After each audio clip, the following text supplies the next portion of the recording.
Oke, next, Gasanov Rafael.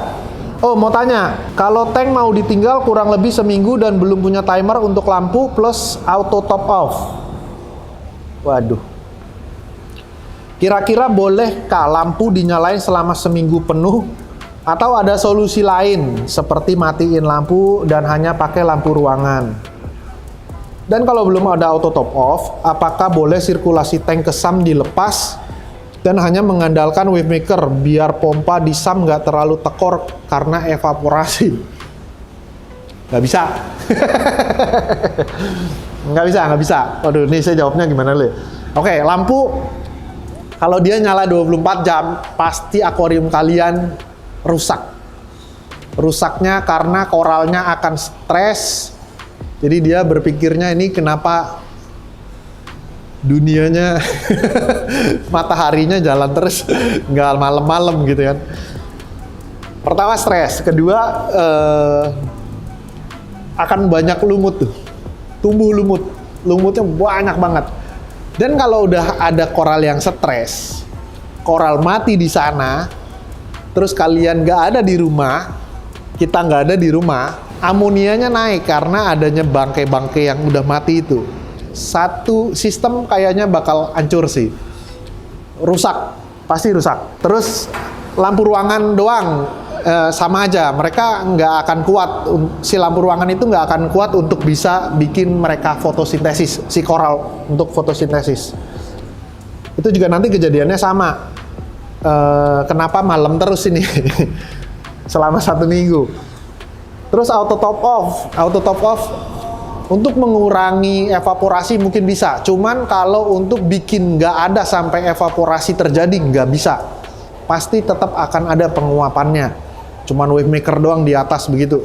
Terus chiller juga nanti kan akan pengaruh juga kalau misalnya dia, ya nggak tahu lah itu kalian nyusunnya gimana. Cuman jawabannya nggak bakal bisa sih, saya rasa akan rusak lah.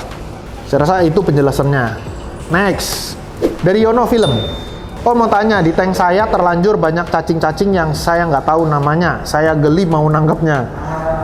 Kalau seandainya saya langsung tetes Coral RX langsung ke tank, kira-kira masalah nggak ya untuk koral-koralnya? Kalau misalnya banyak cacing-cacing gitu, nggak bisa sih kita masukin Coral RX ke dalam akuarium. Karena kalau deep coral juga kita ada batas waktu. Jadi sekitar 3-5 menit udah cukup. Kalau dia selamanya di sana, pasti stres juga. Nggak bakal bisa kalian masukin Coral RX ke dalam akuarium kalian tuh pasti masalah. Terus biasanya kita ngakalinnya, kita punya ikan-ikan predator lah. Predatornya si cacing-cacing. Misalnya kayak ya ini tergantung cacing-cacingnya, cuman kita bisa pakai kayak keling liris, terus kayak apa, keling yang ada di sini nih, keling hijau, itu dia akan bantu makanin flatworm, bristleworm. Kalian bisa pakai jenis-jenis resi, ikan-ikan resi itu akan bantu buat makanin hama-hama yang seperti cacing-cacing kayak gitu. Mendingan beliin ikan-ikan kecil kayak gitulah. Kalau untuk Coral RX nggak bisa buat ditaruh di dalam akuarium. Itu ya. Next, iseng-iseng Novan. Om Poto mau tanya dong, tank saya 63x30. Setiap saya masukin koral sejenis anemon atau koral jeruk, nggak bisa mengembang maksimal dan sering menciut, itu kenapa ya? Karena tank saya berusia 2 bulan, mohon pencerahannya. Cie Om Ponto dan Cici Anggi yang cantik. Thank you Om Novan. 60x30 hitungannya piko lah. Jadi sebetulnya semakin kecil akuarium, semakin sedikit volume airnya, itu akan semakin susah untuk kita pelihara dia supaya stabil. Jadi kenapa dia nggak mau ngembang? Kalian bisa cek dulu si koral, base elemennya aman nggak dia. Terus udah gitu kalian cek suhunya. Jadi lebih ke parameter kalian itu stabil nggak? Lebih ke arah sana sih. Kalau misalnya tank kecil itu kan evaporasinya lebih berasa daripada tank besar. Maksudnya persentase dia berkurangnya akan lebih cepat habis. Jadi saya rasa lebih ke parameter aja sih. Parameternya kalau dia nggak akan sesuai, dia nggak akan bisa ngembang secara maksimal. Saya rasa itu sih penjelasannya Om. Thank you buat pertanyaannya. Next, dari Kenzi Rafael Chen. Om Ponto, efek Big 3 kurang atau lebih, efeknya kemana ya? Please advice-nya, thanks.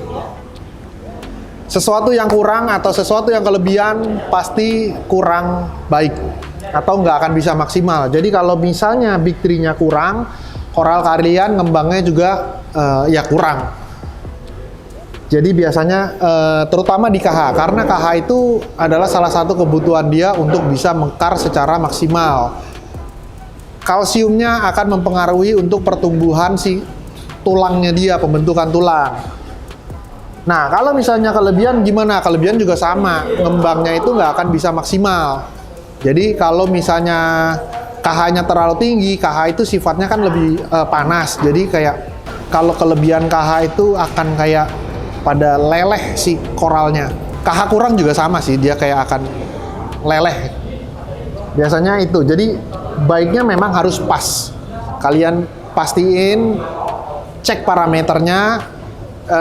Seperti video yang sebelumnya saya saranin untuk ke redseafish.com. Kalian bisa cari data-datanya di sana, berapa sih parameter buat main LPS, berapa sih buat SPS atau mix reef, kayak gimana, datanya ada komplit di sana semua. Next, Muhammad Jafar. Om Ponto bahas soal SPS Om, kenapa SPS bisa STN dan RTN? Dan penyebabnya apa, terus solusinya gimana Om? Dan apakah kalau sudah RTN atau STN bisa balik lagi atau sembuh? Ini mungkin saya jawab berdasarkan pengalaman saya aja. Biasanya kalau misalnya STN, saya lupa sih kepanjangannya apa. Cuman biasanya kalau misalnya STN sama RTN itu gini. Kalau kita kelebihan KH terutama, itu akan menyebabkan STN. Jadi STN tuh kayak burning tip dari atas. Itu kelebihan KH itu akan bikin si koralnya itu ujung-ujungnya tuh kayak ngelupas kulit-kulitnya. Nah, kalau misalnya RTN itu biasanya patokan saya karena dia kurang KH. Jadi kalau kurang KH dia biasanya ngelupasnya dari bawah ke atas. Biasanya parameter itu yang paling pengaruh buat kondisi SPS itu kenapa dia bisa STN atau RTN. Cuman kalau misalnya dia bisa sembuh, enggak. Cuma kalau berhenti bisa.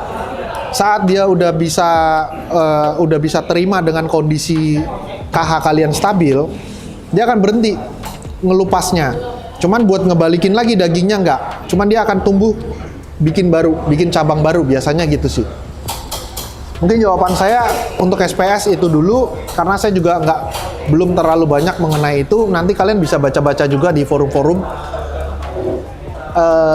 Enaknya sih tetap forum luar untuk buat belajar lebih enak sih kalau menurut saya. Oke, thank you Om. Next, dari Yangki Erwin. Bosku, cara setting lampu yang baik dan benar tanpa parameter bagaimana biar koral pada happy? Nah, ini juga nih, kalau lampu ini biasanya saya cuman pakai kayak jurus kira-kira.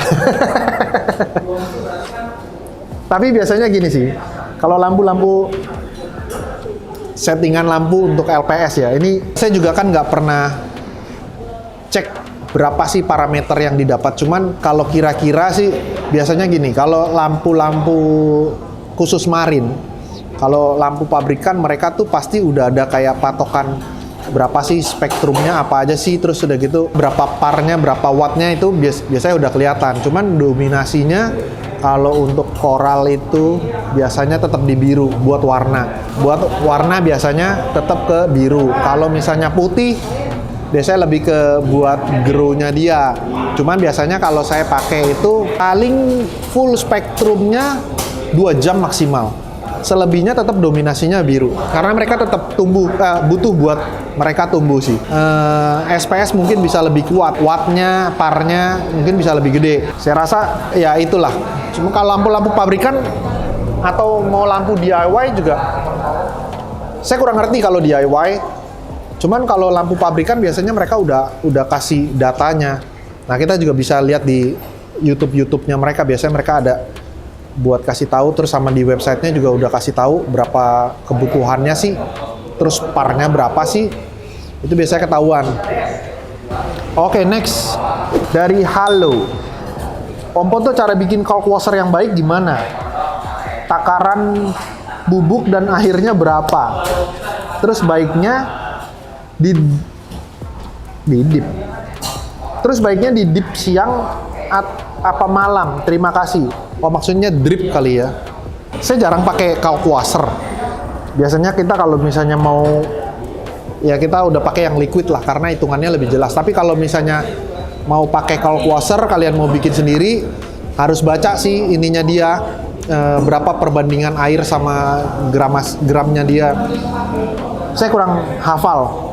Kalau takaran bubuknya berapa, airnya berapa, saya kurang hafal. Cuman drip siang atau malam. Biasanya kalau kita pakai kalsium reaktor, kan kita pakai itu tuh, pakai aragonit plus pH controller. Jadi itu dia dripnya itu dia keluar 24 jam. Tapi besar kecilnya dripnya itu nanti kita tes sama kita punya kalsium, KH-nya itu kita cek setiap harinya itu dia habisnya berapa, atau lebihnya berapa, nanti kita bisa nentuin besar kecilnya keluarnya dia. Saya rasa itu sih. Thank you Om. Next dari Imam Buka, misi Om Ponto, saya baru mau coba main air laut. 1. Kalau untuk tank only, apakah butuh foundation ABC dan Nopox? Oh, ini maksudnya fish tank kali ya, fish tank. Fish only, tank fish only. 2. Apakah perlu skimmer? Jika tidak, apa efek sampingnya nanti? 3. Kalau untuk fish only, susunan media filter terbaik apa aja? Terima kasih. Siap. Nomor 1, foundation ABC itu nggak terlalu butuh buat ikan. Nutrien juga nggak terlalu butuh buat ikan. Cuman kalau misalnya nutrien kalian tinggi, biasanya tank kalian itu banyak alga, keluar alga. Cuman kalau untuk fish only, saya rasa ikan juga seneng sih dengan banyaknya alga gitu, mereka bisa bantu makan, berarti makanannya kan banyak juga. Apakah perlu skimmer? Yang nomor 2, skimmer tetap perlu. Kalau misalnya fish only, biasanya saya skimmernya lebih gede lagi karena ikan itu untuk ngeluarin amoniaknya itu lebih banyak daripada koral. Jadi untuk ngatasin amonianya biar lebih cepat ya skimmernya kita gedein. Kalau dia nggak pakai skimmer, biasanya ikan itu akan keracunan sama kotorannya dia sendiri. Biasanya gitu. 3, kalau untuk fish only susunan media filter terbaik apa aja? Ya ini sih sama aja sih, susunan media terbaiknya sama lah, media bakterinya kita kasih di sana, skimmernya kita dobelin di sana, terus sama pompa return. Biasanya itu aja sih. Oke deh, kita lanjut lagi. Next, dari Minan Mustafa.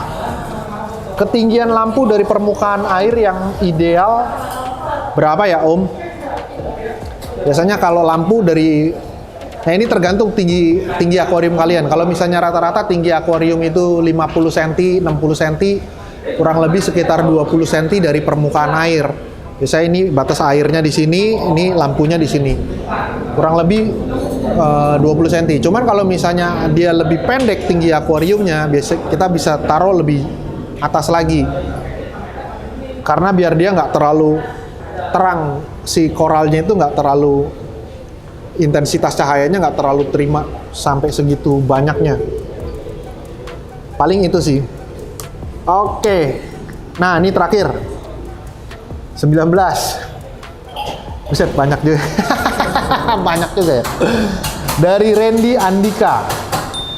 Om Ponto dan Cici Anggi, mau tanya dong, kalau marine tank isi koral dan ikan, bila kena One Pusvape, obat nyamuk, apakah akan mati?